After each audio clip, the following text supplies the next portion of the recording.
The alarms were already screaming when he stepped inside, casually, almost bored, chewing the last bite of his sandwich, as if the most forbidden chamber on the planet wasn't glowing like a dying star.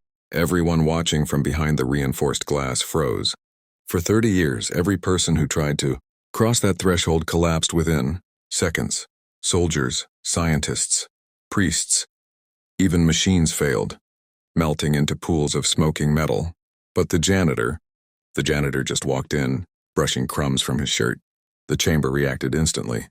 The floor rippled like liquid silver. Strange symbols lit up beneath his feet, swirling around him as if recognizing him. He didn't stop, didn't even blink. He whispered something no one could hear, a language no human should have known. And then he smiled. For the first time in 3 decades, the heart of the chamber opened. A deep hum rose through the facility like something waking up after centuries. Dust lifted into spirals. Light stretched from the walls and wrapped around him like vines of living energy. Scientists shouted orders, but every camera inside short-circuited at once, plunging the control room into static. The last thing they saw before the feed died was the janitor lifting his hand, and the chamber bowing to him. When the screens flickered back, he was standing in the center untouched, calm, staring directly into the only active camera as if he knew exactly where it was. Behind him, a massive door, sealed since ancient times, was now slowly, painfully unlocking itself. The symbols around him pulsed brighter and brighter, syncing with his heartbeat. Outside, no one dared to speak. No one dared to breathe. And then his voice came through the intercom, distorted but clear enough to send chills through the entire base. "I think it remembers me. What would you do if you saw an ordinary man open something everyone believed was deadly? Tell me below." The emergency lights flickered back on, casting the chamber in a blood-red glow. Evan stood motionless, the silver creature towering behind him like a guardian. Or a judge.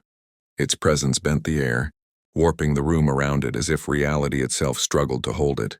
Commander Rourke shouted for the team to evacuate, but the doors slammed shut on their own, locking everyone inside the facility.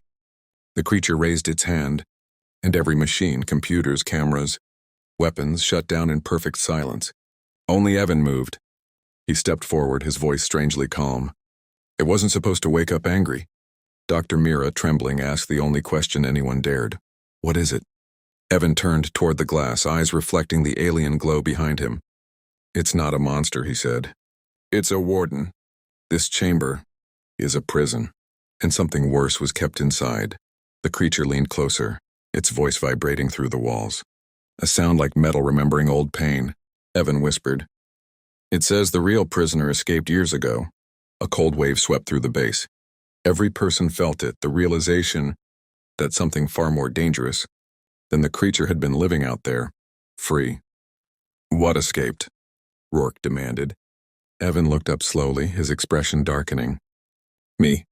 The creature's eyes flared. The room shook, and the ancient door behind them began to open even further, revealing a second chamber, this one cracked, broken, empty. The true containment wasn't holding an alien. It was meant to hold him. The second chamber groaned open like an ancient beast exhaling after centuries. Dust swirled into the air, revealing claw-like cracks carved into the walls from the inside. Whatever had been imprisoned there hadn't escaped quietly. It had fought its way out. Evan stepped toward the broken chamber, the silver warden following behind him with slow, deliberate movements. Its eyes stayed fixed on him.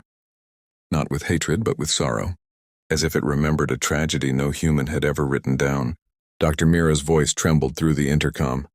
"Evan, what did you escape from?" He didn't answer immediately. His breathing grew heavier. The lights dimmed again, flickering with his pulse. For a moment, his shadow stretched unnaturally long across the floor, twisting like something with too many limbs. Then he finally spoke. "I wasn't always human." The air went still. "I was sealed here thousands of years ago. Not for what I did, but for what I might become. The chamber was built to keep my powers dormant. When I woke up on Earth as a child, I remembered nothing. They thought time would erase me." He turned, meeting the silver creature's eyes. But he never stopped guarding me. A low hum filled the chamber, vibrating the walls. The warden stepped forward and placed a hand on Evan's chest. Light surged through him, illuminating the cracks in the floor and ceiling. Commander Rourke shouted, "Evan! What's happening?" Evan's voice deepened, layered with something ancient and overwhelming. It's giving me back what it took. The chamber exploded with blinding light. The warden disintegrated into drifting silver particles that absorbed into Evan's skin. The entire facility shook, alarms screaming, metal bending like paper. When the light faded, Evan stood alone. His eyes were no longer human. "We're out of time," he whispered. "The thing I was created to fight is already awake on Earth. What would you do if you found out the world's only hope was the man who had been imprisoned for being too dangerous? Tell me below, do you think Evan will save humanity? Or destroy it trying? Comment your theory.